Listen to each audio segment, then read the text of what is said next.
yesterday. Wanna dance to the light, pull stars from the sky, just two hearts running wild. Never sleep, never stop, as we shout from the top. We're gonna be two hearts running wild.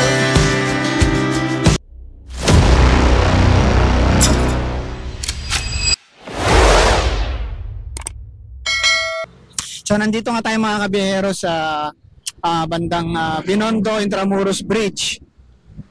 At yung last update pala natin dito is nung last month pa, nung March. Check natin yung latest update, no? Ayan, may mga gumagawa na dito mga kabiyahero. Tingnan natin kung makikita natin. Aakyat tayo dito sa may tulay ng Binondo Intramuros. So makikita nyo ito na bakuran na yung part na to. Ayan, kasalukuyang ginagawa. Kung natatandaan nyo, itong area na ito dati, meron tong tulay dito, walkway dyan, paakyat dyan sa tulay na Intramuros Bridge. Pero ngayon ito,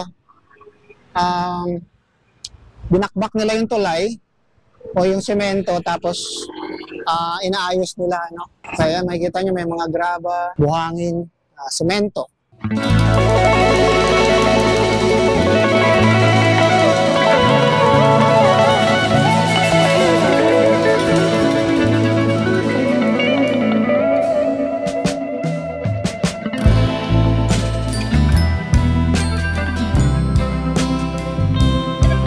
So may mga contractor na gumagawa dito sa area na to, dito sa may bandang Intramuros Binondo Bridge.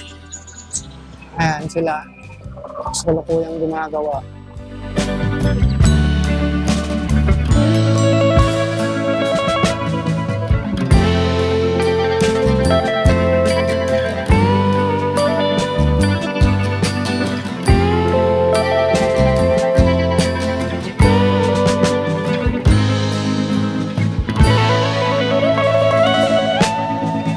Ang ganda ng sunset dito sa may tulay. Very, very beautiful. So papalapit na tayo dito sa may parang arc itong tulay.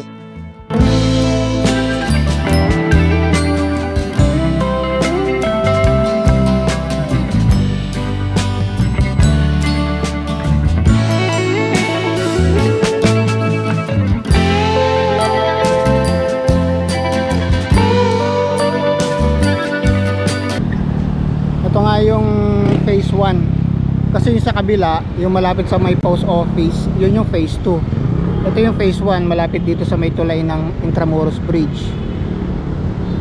At dati marami kayong makikitang mga informal settler na nakatira dyan sa ilalim ng tulay.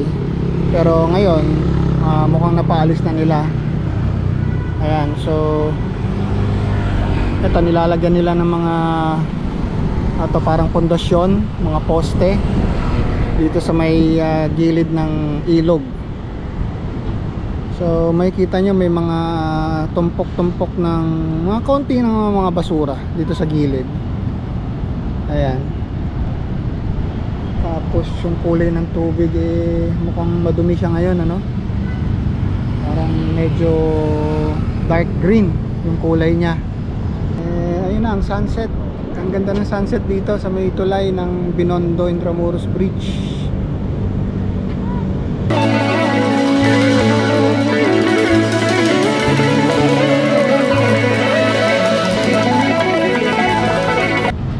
So, makikita nyo rito itong bridge, itong tulay na pababa na yan.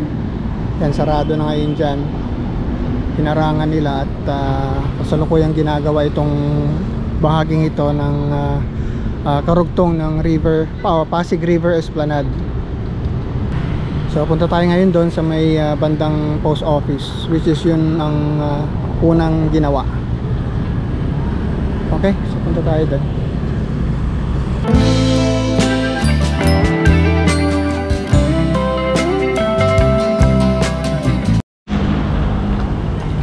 So nandito na nga tayo sa may post office. dito sa yung tapat nito is yung Pasig River Esplanade at nakapag-parking na tayo dyan. So 30 pesos pa rin yung parking.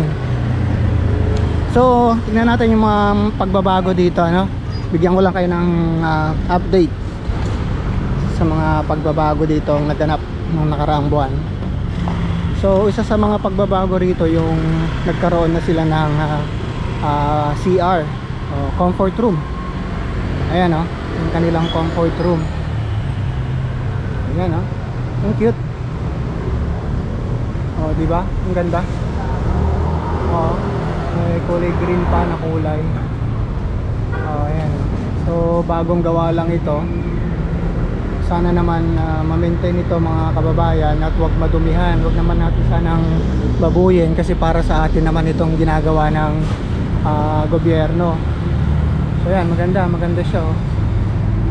Yung video. Ito yung sa panlalaki. Ayan, oh, diba? Ang ganda. Oh. Dalawa yung urinal at isang toilet. Oh, tapos meron dito ano, ano tawag dito? Ayan, oh. Pwede ka dito mag-washing ng mukha, maghugas, tsaka ayan, yung salamin, ang ganda ng salamin, oh. Ang ganda ng design, no? Diba? Ito naman yung pambabae. Hindi na ako papasok dyan, baka mamaya madisgrasya tayo. Diba? So ito yung mga isa sa mga update dito sa Pasig River Esplanade, dito sa may tabi ng post office. O tapos ito na, madadaanan na rin itong walkway na to. Dati sarado yan eh. Ito sa may bandang Jones Bridge. Oh, binuksan nila itong ilaw dito sa may Jones Bridge. Ang ganda, oh. Anong oras na ba? Alas 6 na kasi, 6:11, kaya binuksan na nila. Ayan, may makikita kayo, may mga bata at mga masyal na rito.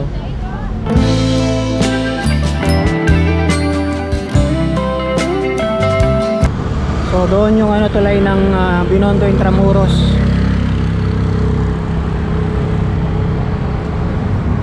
So nandito tayo sa itaas ng Jones Bridge ngayon. At pagmamasdan natin kung anong itsura dito mula dito sa taas. Meron lang tayo makikitang mga kaunting basura dito sa gilid.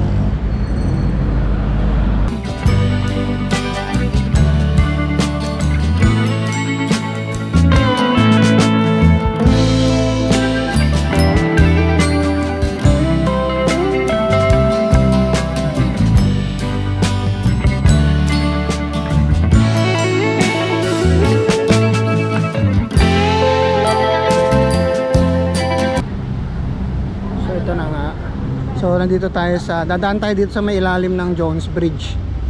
So dati may harang dito. So ngayon tinanggal na nila yung harang. Check natin kung hanggang saan ito. Ayun. So tinanggal na nila yung harang dito. Pero hanggang dun lang sa may area na yon. Diyan sa may second phase. So meron ng harang na yero dito sa bandang malapit dito sa may tulay ng Intramuros Binondo. Ayan.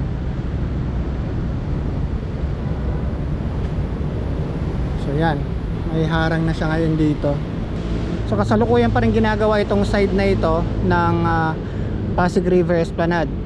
So mga kababayan, mahaba itong gagawin nila. Parang ang unang ang balak yata talaga nila rito is 25 kilometers from Manila Bay hanggang Laguna de Bay. Ayan, binuksan na yung mga lamppost dito.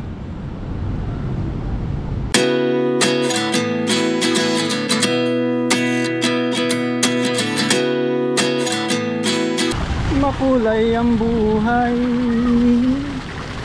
makulay ang buhay dito sa Pasig River, tabi ng outpost, Manila Outpost.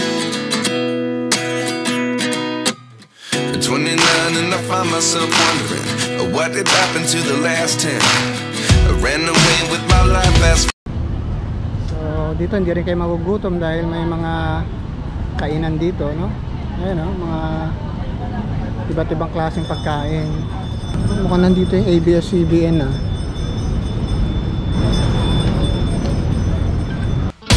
Is this really happening? I can't believe it's true. I'm just as surprised as you. Is this really happening? I can't be too sure, but one day I'll be yours again.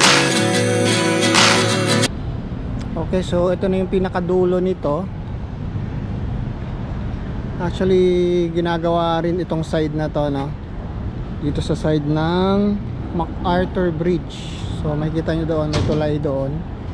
May isa pang tulay doon, which is yung MacArthur Bridge. And merong parang barge dito. Malaking bangka. Pakalaking bangka dito. Naka-parking.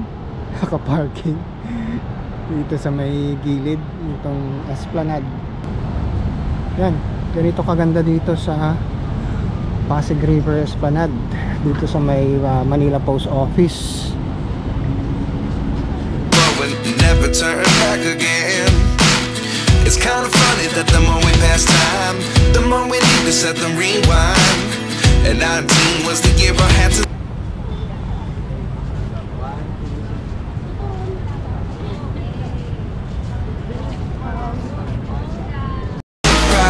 You.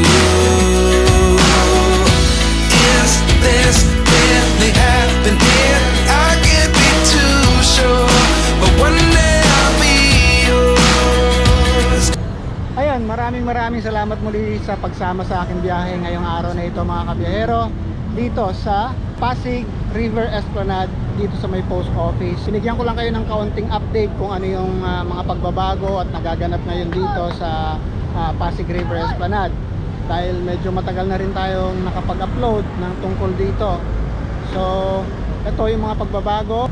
Unang-una yung kabilang side dun sa may malapit sa Intramuros Binondo Bridge, ginagawa na yon. So dinudugtong na itong Esplanade na ito papunta doon sa area na yon. So mahaba itong gagawin na Esplanade, mga nasa 25 km daw ito. And then yung comfort room na nagawa na. So napakaganda ng pagkakagawa ng CR dito, talagang malinis, at sana naman ay ma-maintain yung kalinisan at huwag natin babuyin. Kung magagawi kayo at mapapasyal kayo dito, mga kababayan, alagaan naman natin at huwag natin babuyin yung ginawang comfort room dito, ano? Maraming salamat at umabot kayo at tinapos ang video na ito. Kung hindi ka pa nakasubscribe ay mag-subscribe ka na para updated ka pa sa mga susunod ko pang mga upload. Hanggang dito muli, mga kabiyahero. Bye-bye! Is this really happening? I can't believe it's true. I'm just as surprised as you. Is this really happening? I can't be too sure, but one day I'll be yours again.